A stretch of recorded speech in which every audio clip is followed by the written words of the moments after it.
Muy buenos días, bienvenidos a una sección más de Platicando con Petri. Usted sabe que este espacio siempre ha sido muy crítico y muy transparente. Hemos tratado de mostrar los hechos como son y siempre buscar el acercamiento con los protagonistas de la noticia. Hoy tengo de invitado al actor principal de lo que pasa, de lo que ocurre en la mejor ciudad del mundo. Entonces tengo el agrado de presentar al maestro Francisco Martínez Neri. Maestro, Hola, bienvenido. ¿cómo estás? Qué gusto saludarlo. Buenos días, el gusto también es mío. Qué gusto. A todos los que nos están viendo, conocen a los actores políticos que siempre están en los medios. Hoy queremos preguntarle las cosas que todo el mundo quiere saber. Primero, ¿quién es Francisco Martínez Neri? ¿Cómo está, maestro?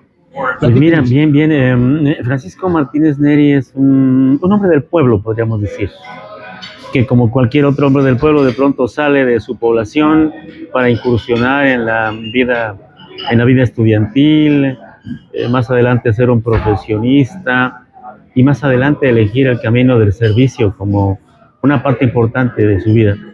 Es un hombre común y corriente, como cualquier otro, con sus defectos y con sus virtudes. ¿Dónde estudió?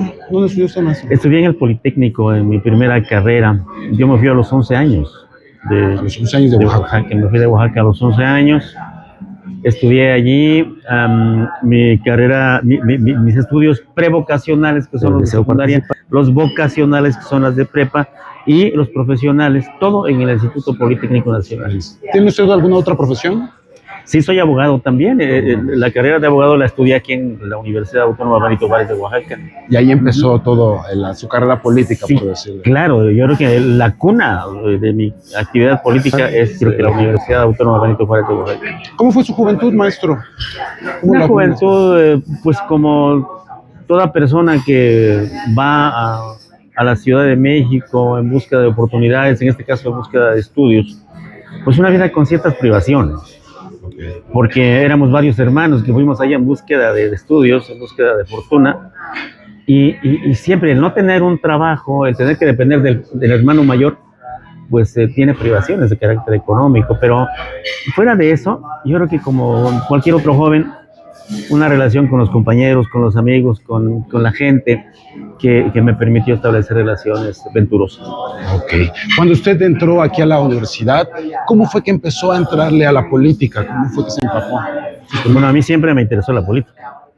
Siempre me interesó la política en términos de análisis, no tanto de ser militante. Siempre analizar la problemática. Yo sabía los nombres de los secretarios de Estado, me acuerdo, era una virtud. Casi sabía todos los nombres de secretarios de Estado a nivel gubernamental federal.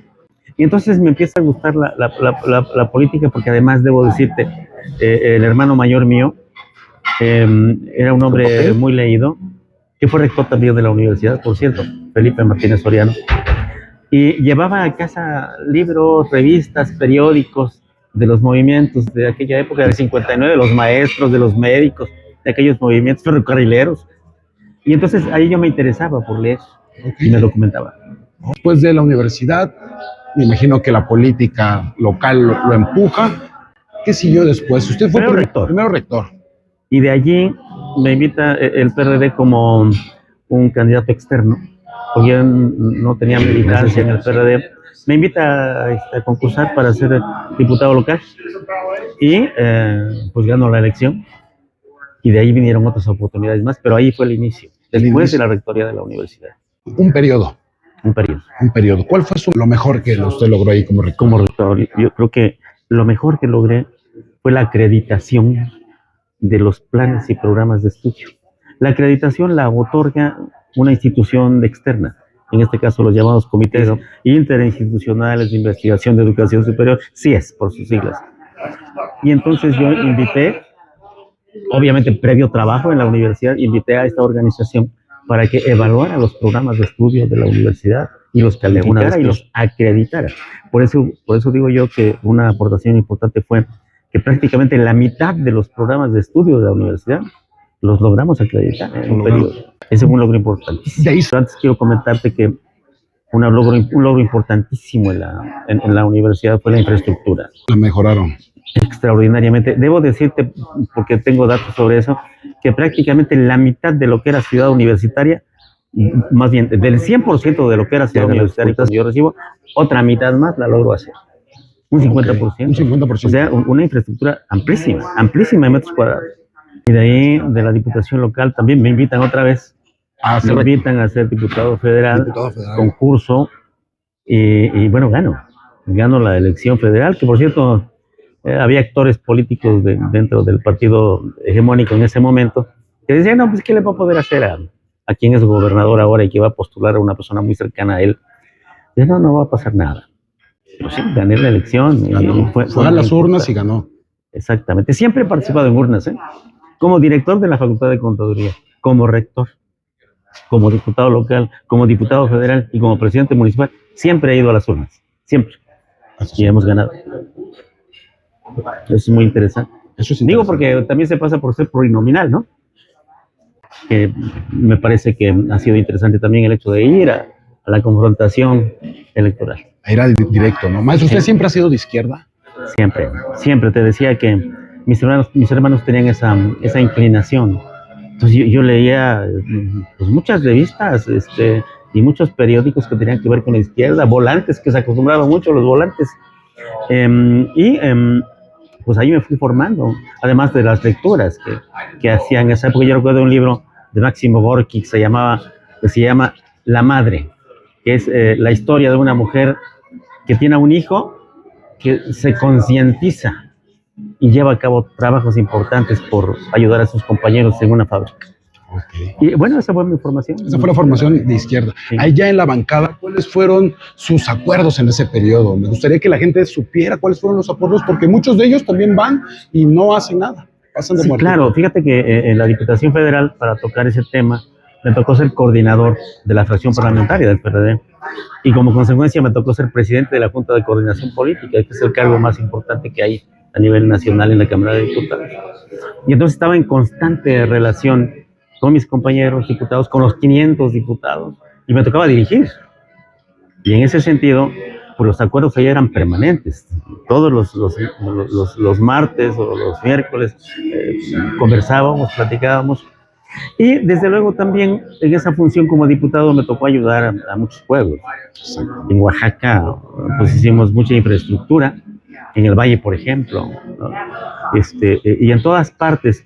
Y quizá por eso también se nos conoce en diversos distritos de Oaxaca, porque procuramos canalizar obras sobre todo a esos distritos. Asentarlos, ¿no? Exactamente, y desde luego establecer una muy buena relación con los presidentes municipales de la época y con la gente de los distritos.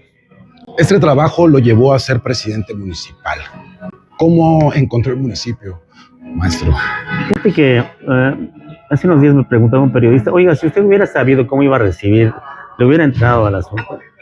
Yo digo, pues la vida es de retos, y sobre todo una vez que se gana un proceso, ni modo que digas que no, porque ya encontraste que las cosas están difíciles.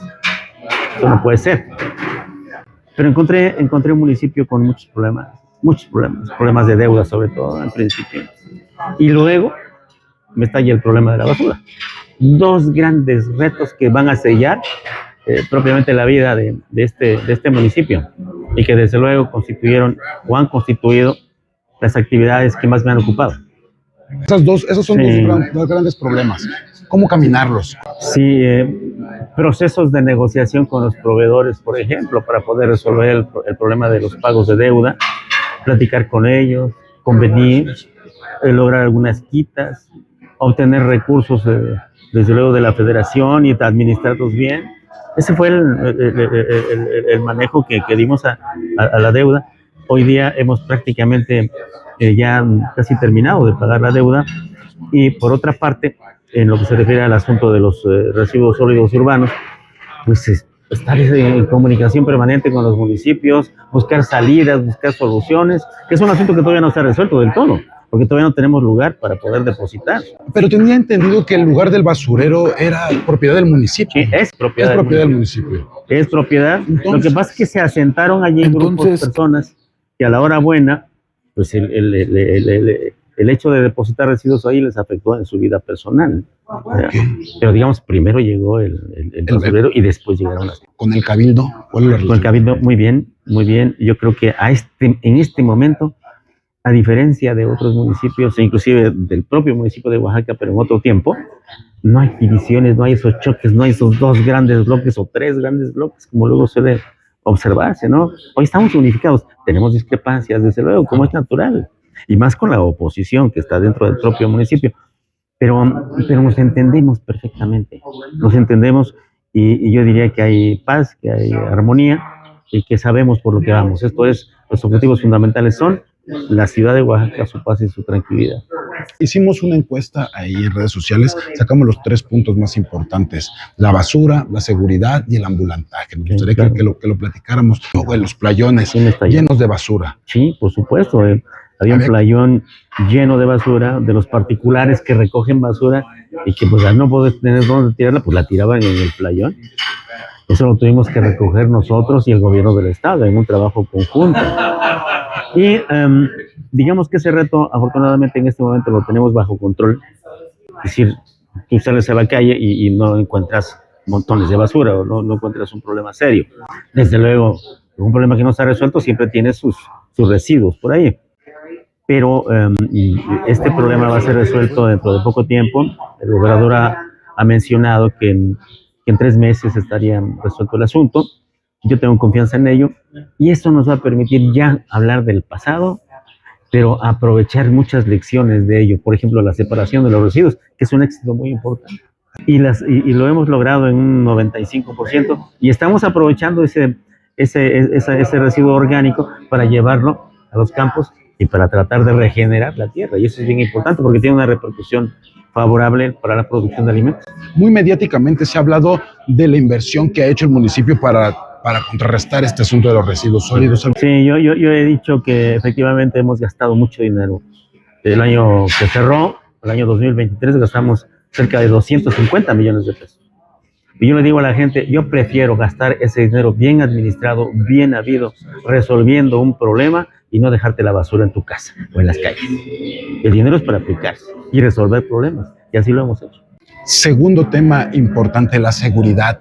Mediáticamente en redes sociales circulan videos de asaltos, robos.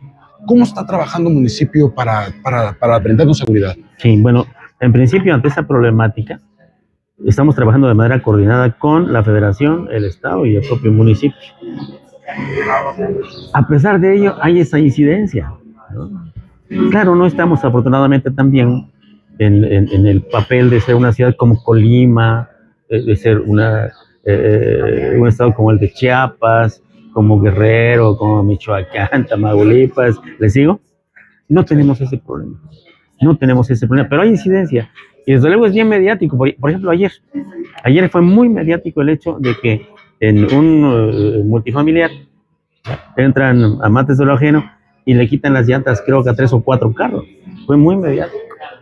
Pero ahí también se combinan asuntos de responsabilidad privada, porque hay quien administra ese tipo de inmuebles, ¿verdad? Y debe dar seguridad a las personas a las que ha vendido esos espacios. Y a la hora en que se relaja la vigilancia, pues ocurren hechos de esta naturaleza y repercuten desde luego en la sociedad. Y se piensa que también es responsabilidad del municipio. Debiera hacerlo también de alguna manera, pero digamos que son acontecimientos que generan efervescencia en la sociedad. Asimismo, ayer hubo un asesinato de una persona. Luego, mucho de esto está vinculado con narcotráfico, que es un asunto que tenemos que combatir, y es ahí donde tenemos que entrarle todos absolutamente, porque no sería bueno que esta paz y esta tranquilidad que vivimos en Oaxaca, que nos permite estar aquí, por ejemplo, tomando un café o en un restaurante cualquiera, al rato se viera interrumpida por una ráfaga de metralleta, ¿no? Como ocurre en otros lugares. Recuerda los 18 que mataron en Salvatierra. Entonces tenemos que conservar esa paz, esa tranquilidad, y para ello es necesario coordinarnos, Federación, Estado y municipio. Mucha gente se cuestiona cómo son las reuniones de seguridad entre municipio, cómo es la coordinación, cómo lo trabajan, cuáles son las acciones que están tomando. Sí, desde luego se analiza la problemática de la incidencia de delitos, los de alto impacto y los de menor impacto, y evidentemente se toman decisiones. Hay un problema muy serio, por ejemplo, en todo Oaxaca y creo que en todo el país, que el problema, el más fuerte, es la violencia intrafamiliar. Ese es El que el detona. problema que detona muchas cosas. De ahí se viene un asesinato, de ahí se viene otro tipo de cuestiones. Y entonces, ese es un asunto cultural que tenemos que combatir de raíz. En el municipio debo decirte que hemos instaurado un sistema, un modelo de justicia cívica, en donde ese tipo de problemas los vamos a llevar, porque se acaba de aprobar el reglamento de modelo de justicia cívica, los vamos a llevar al municipio con jueces cívicos para atender esos problemas de manera humana y no sancionando simplemente de manera pecuniaria. Eso va a ayudar muchísimo. Y bueno, pues lo demás, que el robo de autos, asaltos en vía pública, etcétera, pues todo eso puede resolverse sobre la base de esa mejor coordinación entre los niveles de gobierno. Ok, se ha hablado también de los materiales, de todo, ¿cómo decirlo? La capacitación. ¿Cómo trabajan ese tema con los policías? Mira, ahí ¿Sí requerimos... tienen el armamento? Fíjate, hace 10 años que no se compraba armamento, 13 años. De ese tamaño es el problema. Acabamos de invertir 7 millones de pesos en armamento y ahora vamos a hacer esfuerzos para ver cómo equipamos la ciudad para tener cámaras de seguridad que estén conectadas a C2. Eso va a ser muy importante porque se inhibe la comisión del delito. Pero obviamente eso requiere dinero y pues, los tiempos no están para esas inversiones. Sin embargo, tenemos que hacer esfuerzos. Así como invertimos 7 millones en armamento, tenemos que invertir una cantidad similar en otro tipo de... ¿Qué le compraron con los 7 millones? Armas. Armas. No tenían. No tenían. A veces salían solo con macana. Sí, no. Un día me dijo el comisario, dice, de milagro no nos acabaron a 6 o 7 policías que no llevaban armas, cuando los otros venían totalmente armados. Dice, nos tuvieron lástima. O sea, eso da cuenta de la necesidad del armamento, de la necesidad de otros instrumentos. ¿Cómo es la relación con el gobierno del estado, con el gobernador Salomón Jara? Bien, pues trato directo, de respeto. Yo creo que hay un respeto entre ambos. Y pues en los últimos meses nos hemos acercado mucho más, pues por la problemática que yo tengo que tratar con él acerca del municipio y de buena comprensión,